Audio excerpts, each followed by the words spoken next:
আমি যদি বলি যে আমি যুক্তি দেই, আমি প্রশংসা করি আপনি খুব ভালো বস। তো স্যার আমি যদি জবাবে সন্তুষ্ট না হই, যদি আপনি সন্তুষ্ট না হন,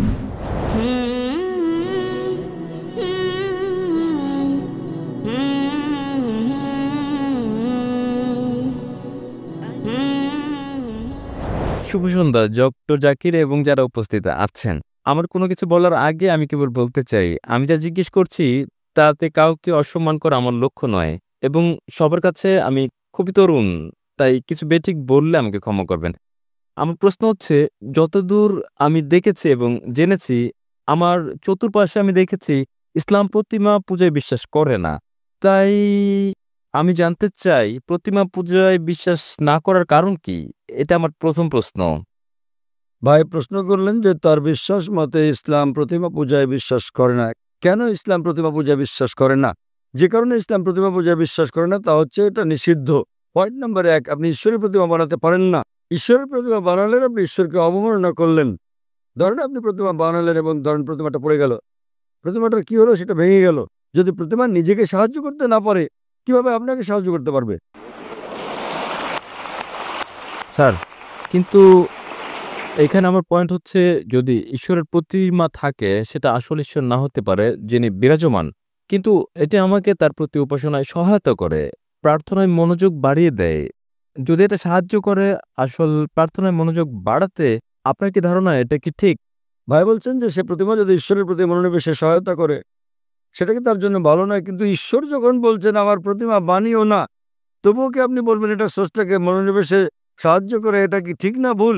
যদি আপনি ঈশ্বরকে ভালোবাসেন তাহলে তাকে মান্য করবেন কিনা? যদি আপনি ঈশ্বরকে ভালোবাসেন তাকে মানতে হবে।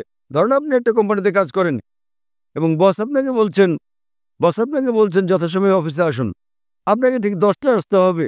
আপনি বলবেন না, আমি যদি 11টায় আসি, আমি ঘুমাবো, আরো ফ্রেশ থাকবো, আমি 11টায় আসবো। সেটা কি ঠিক না ভুল?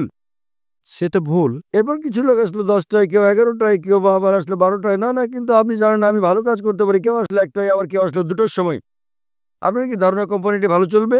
না, আমি আমার বসকে খুব ভালোবাসি। বস বলছেন যথাসময়ে আসুন, টা মানে 10টা। যদি আপনি বসকে ভালো না বাসেন তাহলে আপনি দেরি করে আসতে পারেন আর রেজিস্টারে লিখে দিতে পারেন আমি ঠিক সময় এসেছি। এটা হচ্ছে প্রতারণা। তাই আল্লাহ স্পষ্ট করে বলে দিয়েছেন কোরআনে যে প্রতিমা পূজা করা নিষিদ্ধ। এটা এমনকি হিন্দু ধর্মগ্রন্থে উল্লেখ করা হয়েছে। সুস্পষ্ট করে বলা হয়েছে, আমি আগেও বলেছি, শ্বেতাসূত্র উপনিষদে আছে, অধ্যায় নম্বর 4 অনুচ্ছেদ নম্বর 19, যজুর্বেদ অধ্যায় নম্বর 32 অনুচ্ছেদ নম্বর 3, না তাস্য প্রতিমা আস্তি। মহান ঈশ্বরের কোনো প্রতিমা নেই, কোনো প্রতিচ্ছবি নেই, কোনো ফটোগ্রাফ নেই, কোনো চিত্র নেই, কোনো প্রতিকৃতি নেই, কোনো প্রতিমা নেই, কোনো ভাস্কর্য নেই, কোনো মূর্তি নেই। যখন ঈশ্বর বলছেন কোনো মূর্তি নেই, কোনো ভাস্কর্য নেই, আপনি বলছেন না মনোনিবেশ করতে আমার দেবতা দরকার। কথা কে বলেছেন? হিন্দু পণ্ডিতগণ।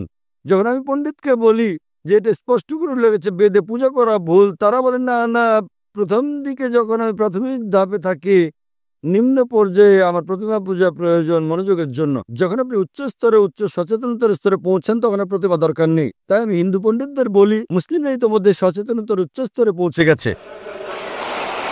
আহ, স্যার স্যার তবে যদি এটা আমাকে সাহায্য করে কোনোভাবে, তাহলে ঈশ্বর কেন বলবে এটা করো? কারণ আপনি ঈশ্বরকে হেয় করছেন। ধরেন আপনার বস বললেন 10টায় আসতে, না এটা আমাকে সহায়তা করে, আমি যদি 11টায় আসি শান্তি অনুভব করি, তাহলে আপনার বস আপনাকে বলবেন। যদি আপনার সহায়ক হয় তাহলে কোম্পানি থেকে বেরিয়ে যান, অন্য কোম্পানিতে যোগ দেন, যেখানে কেউ আসে 10টায়, কেউ 11টায়, কেউ 12টায় আসে। আপনি কর্মচারীকে বললেন 10টায় আসতে, ধরেন আমি কর্মচারী বললাম দুপুর 12টায় আসবো, আমি শান্তি অনুভব করি, এটা আমাকে ভালো লাগে, আমি প্রশংসা করি আপনি খুব ভালো বস। আপনি কি পছন্দ করবেন? প্রতিদিন আপনি বলেন আমার বস খুব ভালো, আমার বস খুব ভালো, আপনি তসবিহ জপেন, আপনার জপমালা, আমার বস খুব ভালো। অন্য কর্মচারীরা বিকেলে আসে, 2টোর দিকে আসে, আমার বস খুব ভালো, আমার বস খুব ভালো। বস বলবেন ভাই আপনি আমার প্রশংসা বন্ধ করেন, সময় মতো অফিসে এসে কাজটা করেন। তাই আপনার ঈশ্বর, আপনার স্রষ্টা আপনার ধর্মগ্রন্থে আপনাকে বলেছেন, হিন্দু ধর্মগ্রন্থে, খ্রিস্টান ধর্মগ্রন্থে, মুসলিম ধর্মগ্রন্থে প্রতিমা বানিও না। আপনি ঈশ্বরকে অবমাননা করছেন। এত ক্ষমতাবান ঈশ্বর, তার প্রতিমা বানাচ্ছেন। কে প্রতিমা বানাচ্ছে? কে বানাচ্ছে? মানুষ। তখন ঈশ্বর বলবেন আমি মানুষ জাতিকে বানিয়েছি, এখন মানুষই বানাচ্ছে আমাকে। কি বোকামি এটা! স্যার, কেন আপনি করেন? না, না। যখন ঈশ্বর আপনাকে বলছেন প্রতিমার প্রয়োজন নেই, প্রতিমা ছাড়া ঈশ্বরের প্রতি মনোনিবেশ করো। স্যার আমরা ঈশ্বরকে সৃষ্টি করছি না।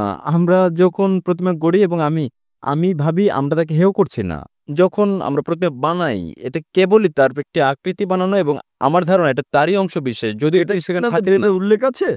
স্যার আমি হিন্দু নই। আমি বেদে বিশ্বাস করি না। তাহলে কি আপনি খ্রিস্টান? আমি জৈন। জৈন। জৈনরা কি ঈশ্বরে বিশ্বাস করে? হ্যাঁ, তা করে। আপনি কি আপনাদের জৈন মতবাদ জানেন? কে আপনাদের ঈশ্বর বলেন আমাকে? স্যার প্রভু মহাবীর। তিনি হলেন ত্রিতাঙ্কা, তিনি ঈশ্বর নন। আপনি জৈন মতবাদ জানেন না? স্যার আমি নাও জানতে পারি না। জৈন মতবাদ একটি নাস্তিক্যবাদী মতবাদ। জৈন মতবাদ একটি নাস্তিক্যবাদী মতবাদ। আপনি কি হিন্দু ধর্মকে জৈন মতবাদের সঙ্গে মিশ্রিত করছেন? স্যার আমি বলছি যে আমি হিন্দু নই। আমি জানি আপনি হিন্দু নন, কিন্তু আপনি জৈন হলে এবং আপনি বলছেন মহাবীর ঈশ্বর, আপনার জৈন গ্রন্থে কোথায় উল্লেখ আছে মহাবীর ঈশ্বর? তিনি হচ্ছেন একজন ত্রিতাঙ্কা, হ্যাঁ স্যার তিনি হচ্ছেন। তিনি ঈশ্বর নন। তাই তবে আমরা তার উপাসনা করি এবং অন্য সব তীর্থঙ্করদের মতো। কিন্তু তিনি ঈশ্বর তো নন। মহাবীর কি বলেছেন আপনাদেরকে তার উপাসনা করতে? না, আমি এসব পড়িনি। আপনি জানেন না তাই আপনাকে বলছি। আপনারা জানেন না মহাবীর কি বলেছেন এবং আপনারা বলছেন মহাবীর হলেন তীর্থাঙ্কর। এটা কি আপনার কর্তব্য না যে মহাবীর কি বলেছেন তা খুঁজে বের করা? হ্যাঁ স্যার তাই। তাহলে আমি কি করবো? কারণ আপনি একজন অযৌক্তিক মানুষ। স্যার আমি কি যখন আপনি কোনো কোম্পানিতে যোগদান করেন সেখানকার নিয়মকানুন মেনে চলেন না। জি স্যার। জৈনবাদ এক ধরনের নাস্তিক্যবাদ। তাই তারা সেখানে- বিশ্বাস করে যে যারা জীবন লাভ করে তাদের মৃত্যু জন্ম জন্ম মৃত্যু জন্ম মৃত্যু হয়। যদি আপনি চক্রমুক্ত হন, যখন আপনার কোনো ইতিবাচক নেতিবাচক দিক থাকে না, তখন আপনি লাভ করেন নির্বাণ। জৈনবাদ অনুসারে ২৪ জন মোক্ষ অর্জন করেছেন জি স্যার। এবং মহাবীর হচ্ছেন ২৪তম তীর্থাঙ্কর। জি স্যার। ২৪তম। স্যার। তিনি ঈশ্বর নন। স্যার। তার মানে আপনি আপনার মহাবীরকে চেনেন না, জৈনবাদ সম্পর্কে জানেন না। কিভাবে আমি আপনার সঙ্গে জৈনবাদ নিয়ে কথা বলি? স্যার আমি এখানে তা বলছি না স্যার।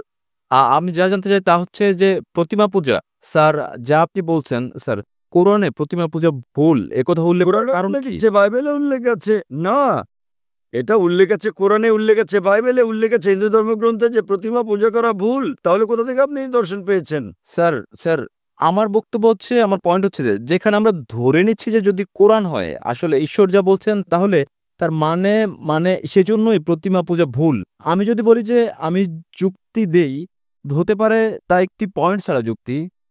তবু যদি আমি বলি যে কোরআন ঈশ্বরের বাণী নয় তাহলে কি আসল যুক্তি যে প্রতিমা পূজা ভুল? খুব ভালো, তাহলে আপনাকে বলতে হবে কোনটা ঈশ্বরের বাণী। যদি কোরআন ঈশ্বরের বাণী না হয় তাহলে কোনটা ঈশ্বরের বাণী বলেন আমাকে। স্যার আমি জানি না তাই আমি যাক, আমি জানি, আপনি আমাকে অনুসরণ করেন। যদি আপনি না জানেন তো শিক্ষককে জিজ্ঞেস করেন। একজন ছাত্র বলছে শিক্ষককে 2+2=4 নয়, শিক্ষক বললেন কত বলছে আমি জানি না। কিন্তু স্যার আমি যদি জবাবে সন্তুষ্ট না হই? যদি আপনি সন্তুষ্ট না হন তাহলে কারণ সেটাই। আপনি কি আমার আগের উত্তর কখনো শুনেছেন, আমার ভিডিও দেখেছেন? না স্যার এই প্রথম আমি আপনার বক্তৃতা শুনছি। আচ্ছা, আপনি কি আমার আগের উত্তর শুনেছেন যা আমি বিজ্ঞান সম্পর্কে এক নাস্তিককে বলেছি?